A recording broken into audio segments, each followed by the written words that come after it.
Well, thank you so much for coming out here. So happy to be here. It's such a pleasure for me to share this research as part of Hispanic Heritage Month. Maybe those of you who celebrate it with your family. You talk about new histories, you learn new information. And I think that's a nice segue for me to talk about the current research that I'm working on, because I first learned about this Compatriota, hence the title, this compatriot, Gregorio Cortez, through family gatherings. So the first time that I heard about Gregorio Cortez was from my father. So my father used to play corridos, Mexican folk ballads, in our family gatherings. And there were different versions of the corrido based on a 1958 book by the cultural anthropologist Americo Paredes called With His Pistol in His Hand, and where he does a whole sort of recovery of Gregorio Cortez, the person, the individual, the man, and the ballad, the Mexican folk ballad, and also the myth. The myth that for a long time had sort of captured the audience of most scholars. And it was a myth that was very skewed. And Americo Paredes set out to sort of address those factual errors. And one way that he did that was through analyzing the Mexican folk ballad of Gregorio Cortez. And so my father used to play the corrido, and he would say, Gregorio Cortez, era un hombre valiente, he was a brave man. He stood up to the abuse of authorities. And so I got a very positive picture of Gregorio Cortez from my father. It wasn't until probably, and I'm going to date myself here, probably in my high school years, in the early 90s, where I heard about Gregorio Cortez once again, but this time it was a very negative portrayal of this individual. This was in the public schools, and the little bit that I heard about Cortez was that he was a bandit, a bandido, that he was a murderer, he was a sheriff killer. And it wasn't until 2007 or so when I started doing additional research to expand my dissertation, which I had finished at the U of H in 2006, and I was expanding that research to work on what eventually became my first book. I was doing research in the capital of the border state of Nuevo León, in the city of Monterrey, and as I was doing research for this book, I came across a pretty substantial file in the state archives under records associated with organizations and associations and labor matters. This was a very interesting file because it contained all kinds of materials, including letters, correspondence between mutual aid organizations from the city of Monterrey in Mexico, correspondence with organizations, mutual aid societies, labor associations comprised of Mexican Americans and Mexican nationals living and working in Texas, from Laredo, from San Antonio, from Houston, Austin, and other places. And this was fascinating to me because I got these flashbacks from the time when I had first heard my father talk about Cortez, And here I was in northern Mexico, and I came across a substantial file on Texas history. And so, as is often the case, if there are any historians here, and I think there are a couple, when we discover new information, we're still working on a project, what do we do with that information? We label it and we put it away. Well, I did not touch that file until about 4 years ago. Why? Because as I was doing more research for the first book, I came across a fascinating archive in Ciudad Victoria, in the other border state of Tamaulipas, which led me to my second book.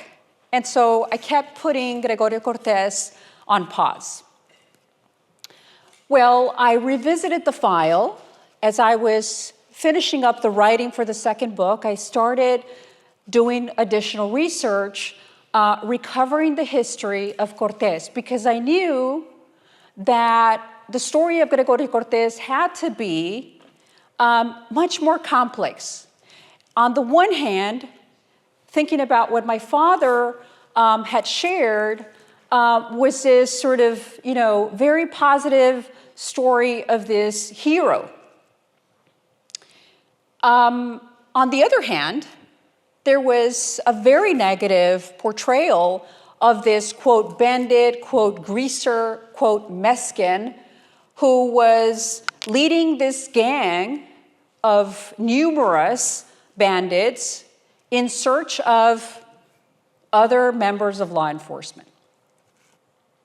And so it was that research in Mexico that sort of broadened my understanding of Gregorio Cortez, and I knew that there was much more to that famous or infamous 1901 incident that is captured in the film that Professor Jambar was talking about. It was a film based on, in large part, on the work of Américo Paredes, who's also considered the dean of Mexican American Studies.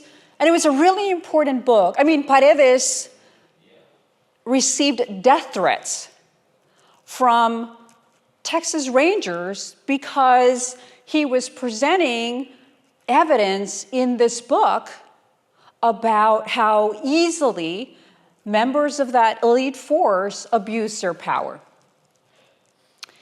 And so in the 1980s, there was a film that was made featuring James Edward Olmos. And if you've seen the movie, it's almost like you think that Olmos is actually Gregorio Cortez. It's a very well done film. And if you haven't seen it, I urge you to see it. It's now out on Blu-ray. And the incident, let me just spend a little bit of time talking about the incident. I could actually spend a good hour just talking about those couple of minutes that turned the life of Gregorio Cortez and his first wife, Leonor Diaz, and the entire family upside down. On that afternoon of June 11th,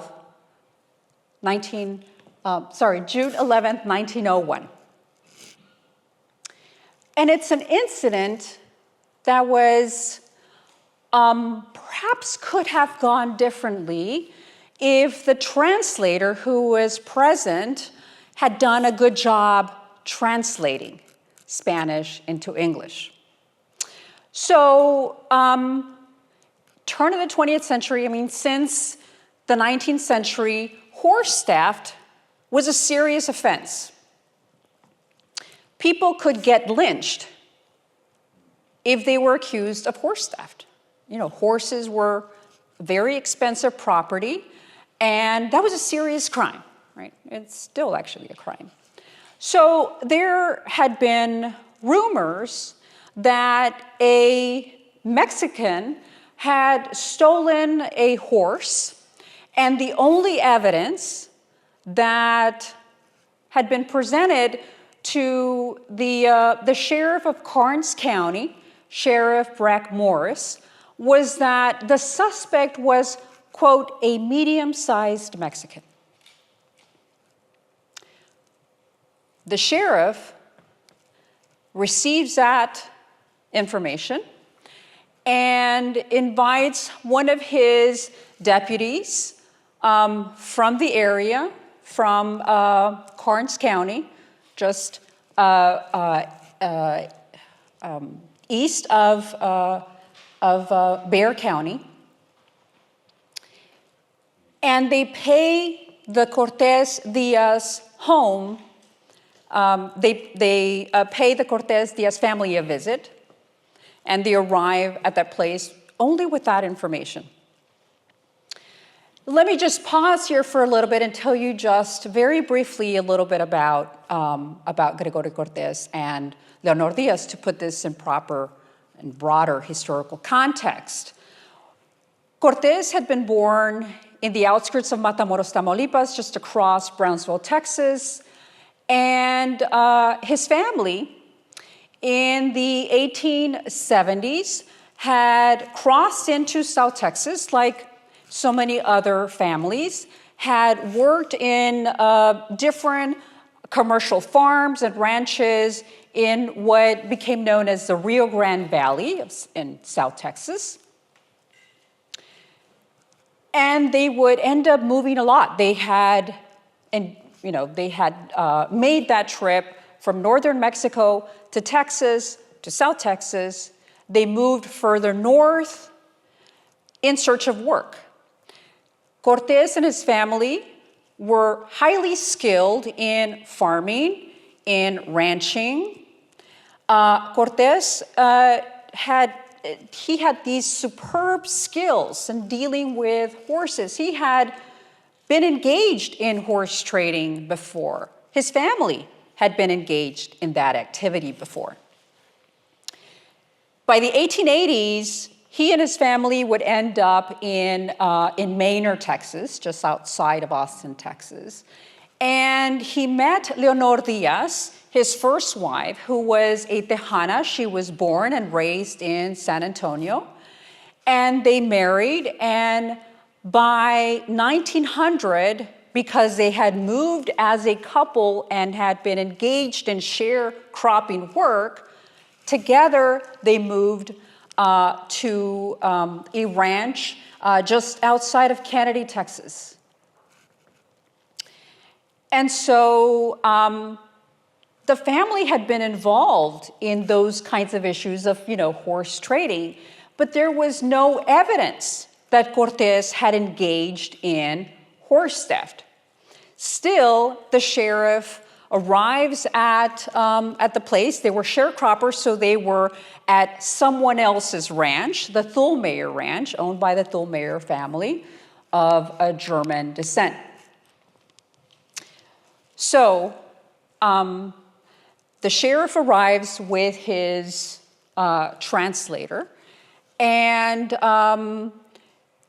arrives there. They arrived in what was called a surrey, like a carriage, a buggy, and it's Gregorio Cortez's brother who comes out first, Romaldo Cortez. And the sheriff begins to question Romaldo.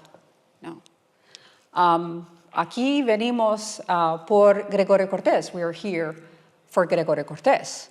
And so to make a very long story short, and just to kind of speed things up here, Romaldo then calls on Gregorio, and he says, they're here for you. And so in the questioning, there's a lot that is lost, and the sheriff asks his translator to say, ask Gregorio Cortez if he's traded a horse lately. And as I just mentioned, they had been engaged in that kind of activity. This was common practice for them.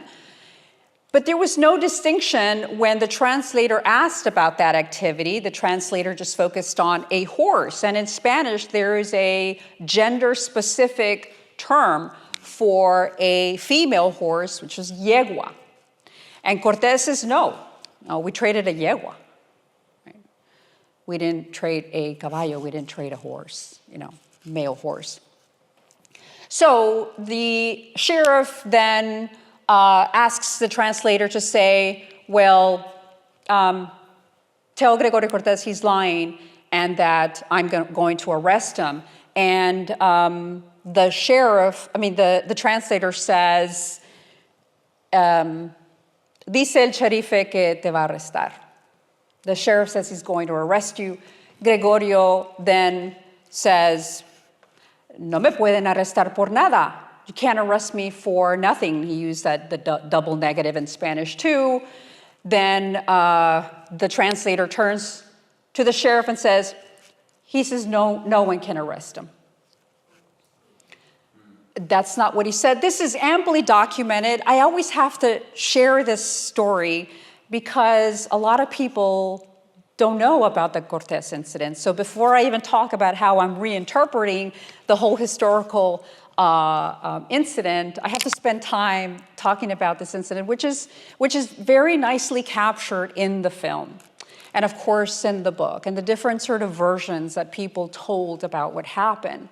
Well, the eyewitness, one of the principal eyewitnesses who was there was Leonor Diaz. Yet Paredes, in his book, gives very little space in that book to Leonor Diaz. In fact, the film, even this new version of the Blu-ray, does not even list the name of the actress who portrayed Leonor Diaz. Yet she was one of the principal eyewitnesses. I spent a significant amount of time in this book project talking about Leonor Diaz's, analyzing her testimony, because there would be a trial after this. And so sloppy translations lead to a fatality. The sheriff ends up dying after a couple of hours. What does Cortez do? Cortez flees the scene. There was a serious problem of lynching, not just in that part of the state, but in various parts of the state. And he knew his life was probably worth very little, and he would probably be lynched for something like that because he had seen it before. It had happened before. He flees the scene, and he figured that authorities would think that the first thing he would want to do would be to head to Mexico. So he basically eludes authorities. Up to 300 or so members of law enforcement, Texas Rangers, local sheriffs. There was an organization that quickly emerged, comprised of sheriffs from different counties who wanted to, quote, catch that damn greaser. There are civilians who had been deputized. They were carrying their own weapons, and they were there to, quote, turn that greaser in. And so Cortez, and this is where we get sort of the story or the image of Cortez is standing up to the abuse of authorities that I heard from my father. So here is Cortez eluding capture for about 2 weeks, about 12 days or so, okay? And and remember I just mentioned how his family had moved a lot. And that's key. That was Gregorio Cortez's social capital. He was a transient worker. He knew the terrain very well. So he's able to, elude authorities for a significant number of days. And there's a lot that happens in that almost 2-week period that I'll save for another time. But what I'm interested in is the aftermath of all of this. The way in which this incident was used to really sort of, begin a campaign of fear among the Mexican community, and there's a rise in anti-Mexican violence that happens as a result. Gregorio Cortez was finally apprehended. He was not captured by members of the Texas Ranger Force, as some of the newspapers reported, and what was represented in that Texas history that I was privy to as a high schooler that gave all the credit to the Rangers. It was a fellow Mexicano from Laredo who turns him in.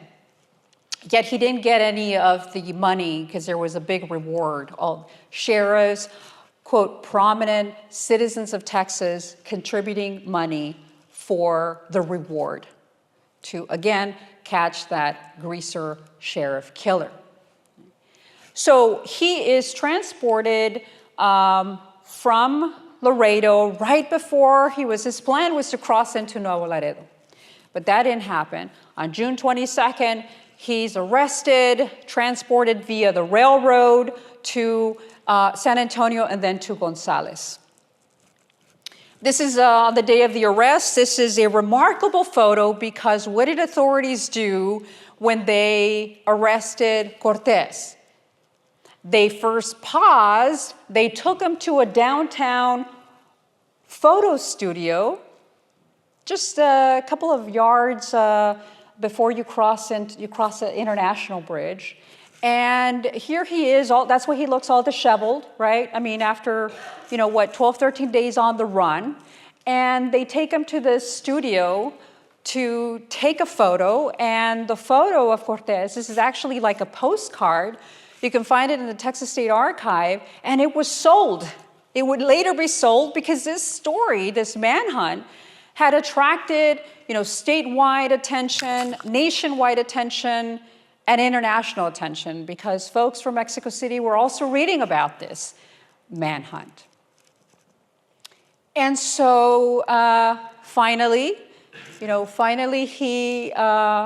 he's taken to Gonzales. Now, Cortez did not know what had happened to his family, and this is another part of the history that I'm recovering.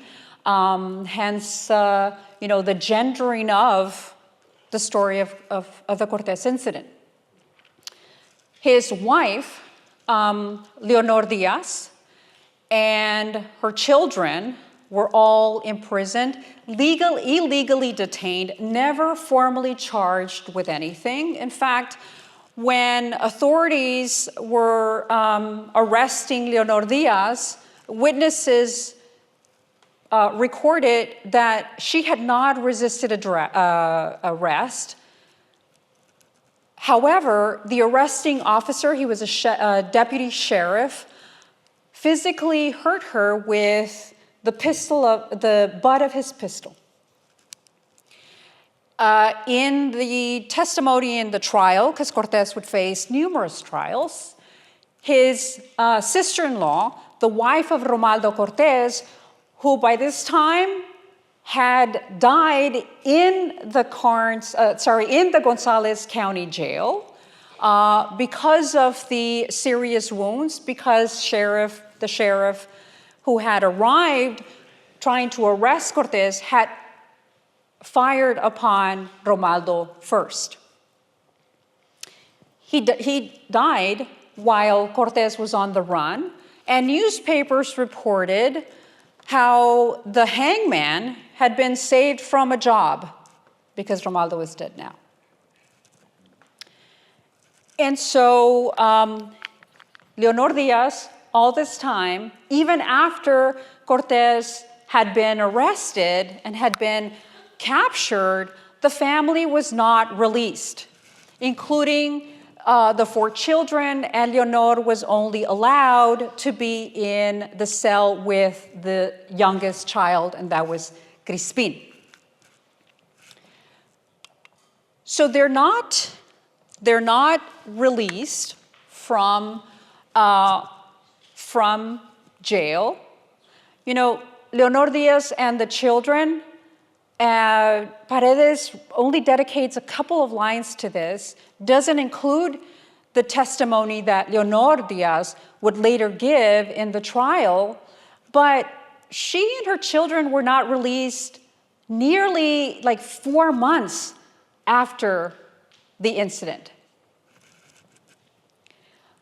They go through another horrific trauma while Cortez was detained. You see this window right here? And there's another window here. Right here, Cortez was detained in that cell at the Gonzales County Jail while his family, Leonor and Crispin were in one cell and the older children in another cell. His mother, Cortez's mother, was in another cell with his sister-in-law, Maria, who had just lost her husband, Romaldo. So they go through another traumatic event. In early August, there had been a trial already, right? Cortez was going to face trial, but there's a mob of about 330 or so men, for the most part, from Kennedy, Gonzales, and Karnes counties, who attempt to snatch Cortez from the jail to lynch him. And Cortez is a rare exception. Historians William Kerrigan and Monica Munoz Martinez have written extensively on how it was so common for individuals to be lynched right nearby county jails, because they were quickly convicted in the court of public opinion, and most of these lynchings happened right outside these places, so the individuals never got their due process, right? But he's an exception, right? And I'm still working on that part of the research and doing more, trying to find more on the sheriff who was on night duty at that time, Sheriff Frank Fly, who actually participated in the manhunt. Yet when this mob approaches the jail and demands that he hand over, quote, that greaser, he says, quote, let the state of Texas do its job. I want to see him hanged just as much as you do, right? But because, the death penalty existed, right? He says, let's let the state take care of that. But also expressed how he also wanted to see Cortez dead. But the children heard it all. And even before Cortez had been captured, his mom, and sources reveal that his mother, under pressure, physically hurt, was pressured to give any information to the authorities that she knew about her son. Leonor and Gregorio's oldest daughter, Mariana, who was 11 years at the time, later recalled how authorities lit matches under her fingernails to make her divulge the whereabouts of her father. Of course, she didn't say anything because she didn't know anything, right? She didn't know what her father's plan was. So one of the other things that I'm trying to do in this book is looking at not only sort of the gender dimension of state violence, because this was state violence, but how women of a laboring, a working class background, what tools they use, what were the tools at their disposal to address the violence, to mitigate violence. And so I spent a lot of time in this book project talking about how Leonor and the other women of the family invoked their status as hardworking mothers. They also invoked their status as like honorable mothers, right? We're honorable mothers, we have honor, and we are good, we are good residents of the state. It's very interesting that Leonor was a citizen unlike Cortez, yet she never invoked her U.S. citizenship. And so I spent a lot of time talking about, writing, trying to understand why that was the case. And historiography tells us that for the most part, the stressing of U.S. citizenship doesn't take place until the 1920s, after World War I.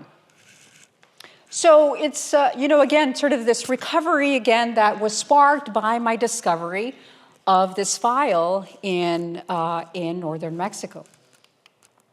So one of the other things that I think is really important, besides examining the rise of anti-Mexican violence, I mean, I can spend another 30 minutes talking about what happened to other community members.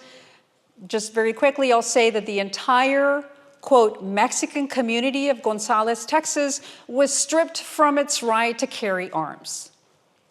And that was, so much for the cherished constitutional right to bear arms. Well, because they were Mexican, and it translated to, they're maybe in cahoots with Cortez, or they're sympathetic to, quote, the bandit cause. I mean, really, the media sort of sensationalizes this event.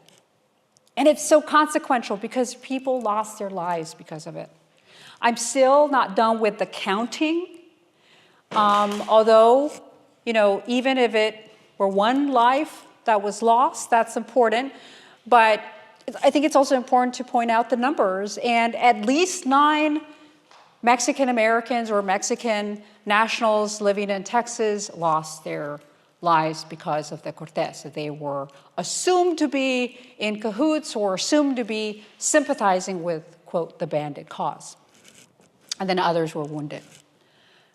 So one of the other things that I think is really important to point out, and again, sort of connected to my interest in making connections between northeastern Mexico and Texas, is the efforts on the part of the community to mitigate violence, to address that violence. This was not a passive community, and it involved a whole array of people.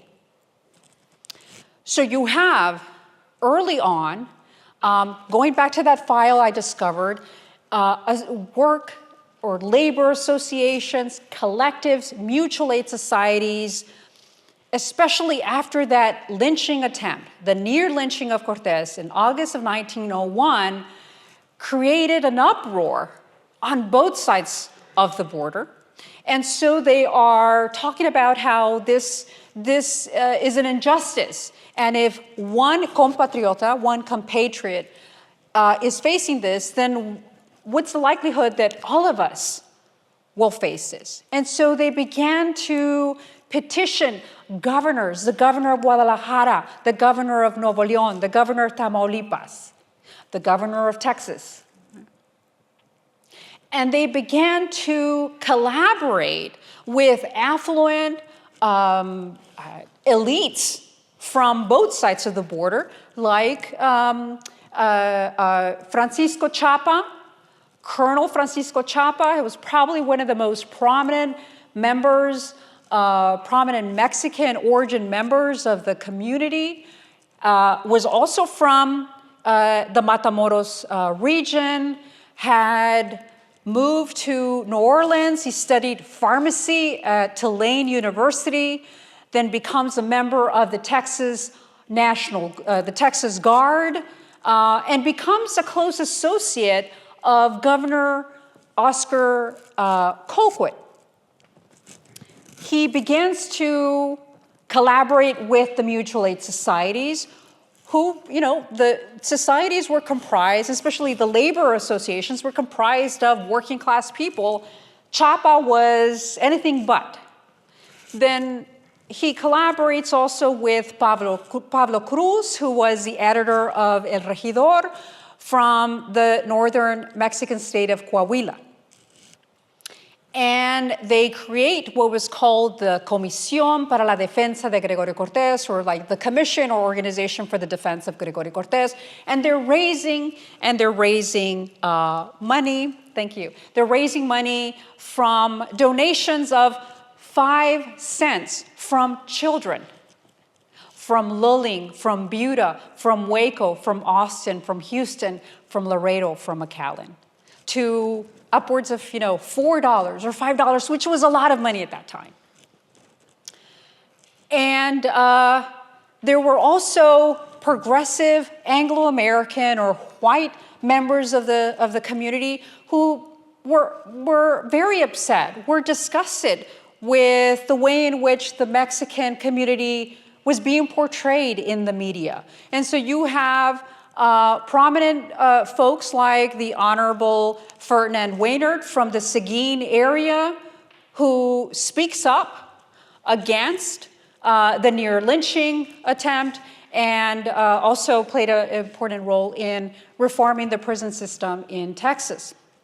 There are other Anglo-American lawyers like Frederick Opp from West Texas who also begins to collaborate with the Mexican consul and saying, this is wrong. So that's really important to point out because usually people say, well, that's, this is Jim Crow Texas, that's the way things were. Or when they talk about slavery, that's the way things were. But no, there were what we could call white voices of consciousness that spoke up against this. And this creates what I eventually call, an unlikely transnational alliance that even though it was temporary, it was very significant. So just to wrap things up a bit here, maybe have like 3 minutes? Yeah, I just want to quickly read, if I can easily go off on a tangent and talk about other things, but as sort of, major takeaways going beyond the incident itself, that I think is really important to look at hidden histories that often are found outside of the place that we are focused on, and how also, the study of border regions, as Texas as a border state, that we can learn so much and recover these hidden histories. Number 2, violence was shaped and informed by gendered ideas as well as responses to it, just as much as it was shaped by ideas about a person's racial and ethnic background. Violence encouraged by state agents, a lot of those ideas informed those practices of violence, and there were the same ideas that had formed the foundation for progressivism in the US, and a lot of these ideas also informed Porfirianism on the Mexican side of the border, and these ideas that talked about progress, modernization, uplift, often excluded people in the name of progress. And so I spent a lot of time writing about how progress did not happen despite violence, but it happened through violence. Class identities were not always shaped or informed by economic status. They could also be informed by cultural affinities and episodes of violence, bringing people of different walks of life together. And lastly, I think it's really important to study violence not to sensationalize stories or to victimize people, but to learn from it. Using labels like bandit or a bad Mexican or greaser, etc. They're not only disparaging labels, there were labels that led to actual physical violence. I had the rhetorical violence, but you also had the physical violence. And I think it would serve us well if we would heed these recommendations and avoid using those kinds of labels today, because they can have serious consequences. And then in short, I think the near-lynching of Cortez, the Cortez incident itself, it's part of the longer trajectory of resistance and response to state and non-state sanctioned violence. It's more than Texas history. It was more than Chicano history, more than an extension of Mexican history. It was a shared history that was quite consequential to a lot of people, and I think consequential to the way in which we study history. Thank you so much. I've studied the incident before, and the one thing I couldn't find, maybe you could answer, do we know anything about the translator, maybe about their background, and then what happens to them after the incident? Yeah, well, Boone Schott was his name. And he boasted, in the information that we have, he boasted how he knew, and I can't believe I remember the exact quote, the Mexicans well, that he knew the Mexicans well, and he knew the Mexican language. It was not Mexican language, it's Spanish, right? He was not a very good translator. So obviously, we know that. He was a key eyewitness in the trial, in the 1901 trial, and in the 1903, and then the 1904 trial. So he remains in the community, and he remains in law enforcement. And he, like many others, were very upset. I purposely left out the part, like what happens to Cortez, because I wanted to get a question about it. Cortez was eventually pardoned in 1913, and it caused an uproar in the community. He, in great part thanks to that alliance, he was able to get that pardon from the governor, Governor Colquitt. But yeah, he's around. Nothing happens to him. Nothing happens to him. I mean, he was not charged for misinterpreting. It's all in the transcripts of the trial. Yeah. Thank you for that question. Anyone else? Well, there was an historian who was very highly regarded for many years. His name was Walter Prescott Webb. He taught at the University of Texas. And he wrote a book on the Texas Rangers, I think about 1935 or 1936. So, Sonia, we have all this talk today about history's change, that certain people are trying to erase history and so forth. So I wonder if you could just use that as an example to talk about how our profession tends to view Webb and his work today, and how that is a good example of how, quote, history changes.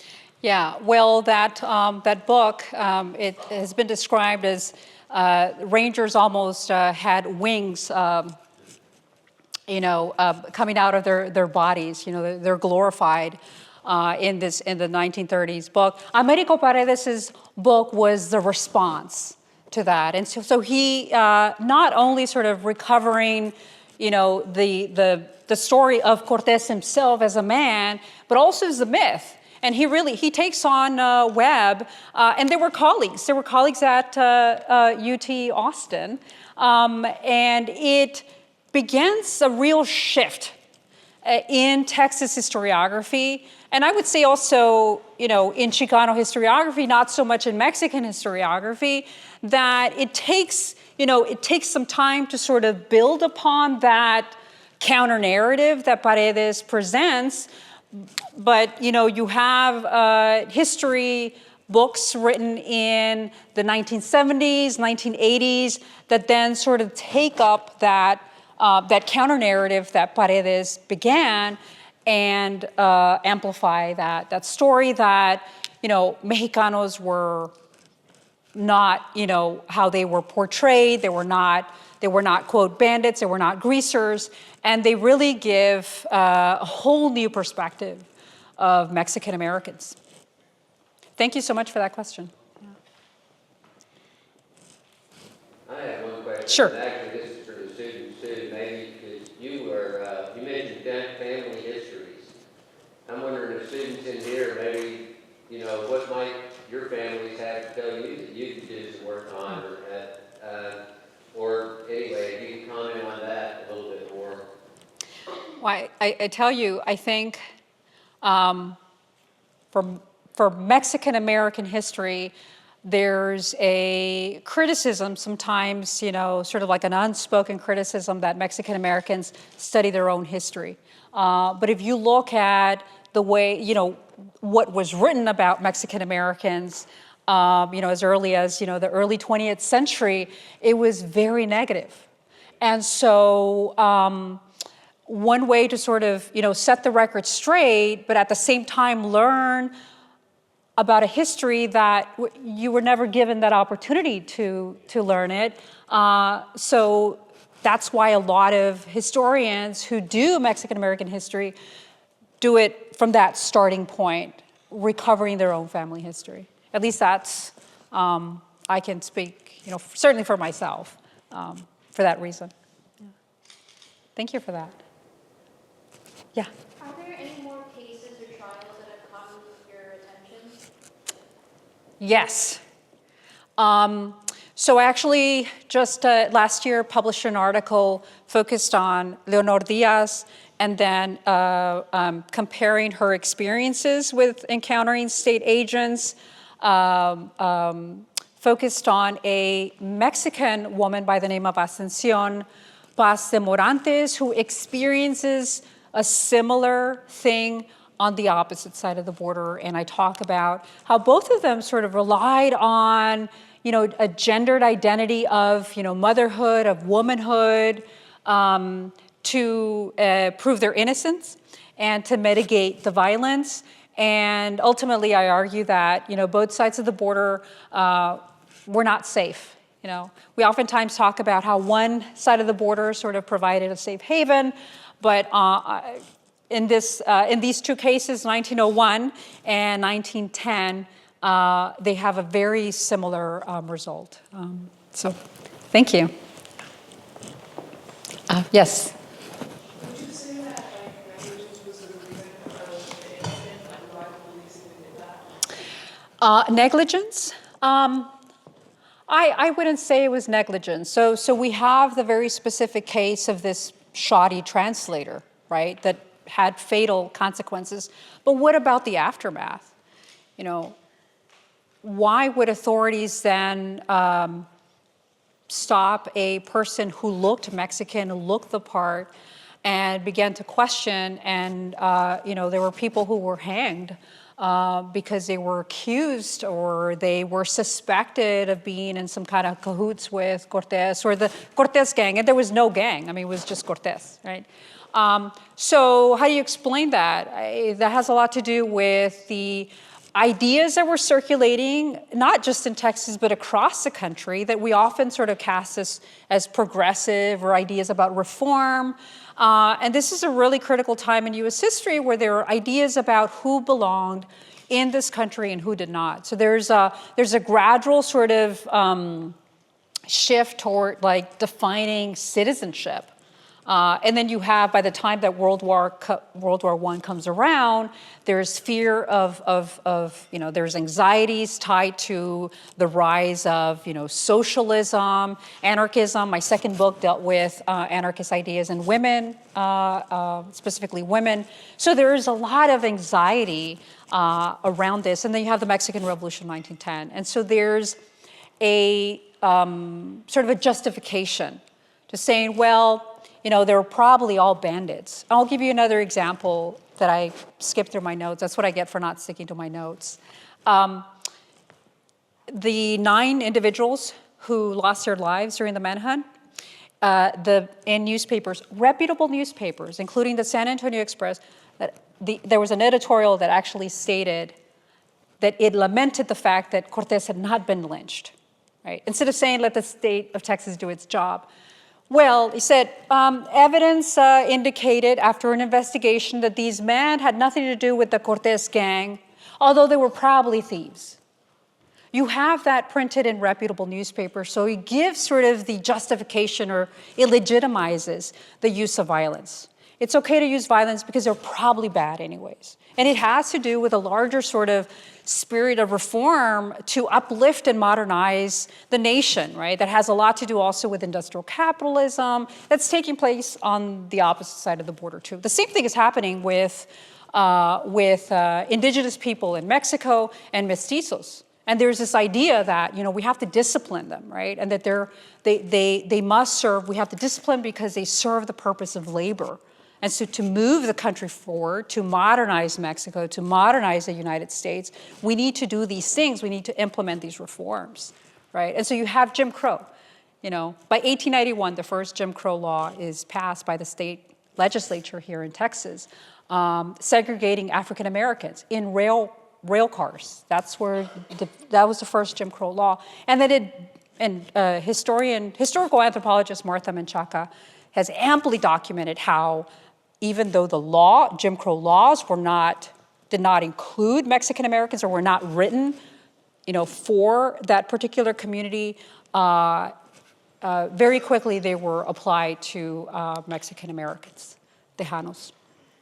And so it's a very complex process, but that's the way that people in power legitimized these. I mean, how do you justify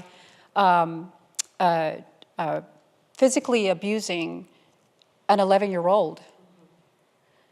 Well, they're probably bandits too, right? They're not good people, and so and this is in the records, right? This is not me analyzing, like giving you my opinion, right? I'll give you another example. 1919, there's an investigation, a state-led investigation into Texas Ranger abuse of power, and there's evidence, there's testimony by white women, Mexican-American women, from different members of the community, talking about explicit instances of abuse of power by Texas Rangers, not other members of law enforcement, and no one was indicted after that hearing. And so there's plenty of evidence. We just have to go and kind of mine through it. And also other places, right? Just like, I mentioned my discovery in northern Mexico. I never knew I was going to find something on Gregorio Cortez, right? This Central Texas incident that I learned so much about from looking at it externally. Thank you. That was a really good question. Thanks. We're going to wrap this